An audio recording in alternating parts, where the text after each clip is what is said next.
আমরা কি প্রোগ্রামটি করতে চাই? আমরা এই প্রোগ্রামটি ইনশাআল্লাহ করে রাখতে হবে। ষড়যন্ত্র ওদের একটা কৌতুক শুনবেন, ওরা বলে জেলা স্কুল নাকি ভুয়া। এর চেয়ে বড় কৌতুক কি আর হতে পারে? ভুয়া। ওদের কথা আমাদের কান দেওয়ার কিছু নাই। আস্তে আস্তে প্রশাসন কন্ট্রোল করবে।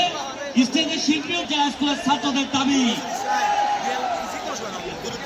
ফরিদপুর জেলা স্কুলের আমরা অনুষ্ঠানের ব্যাপারে সিদ্ধান্ত নিচ্ছি। ধৈর্য ধারণ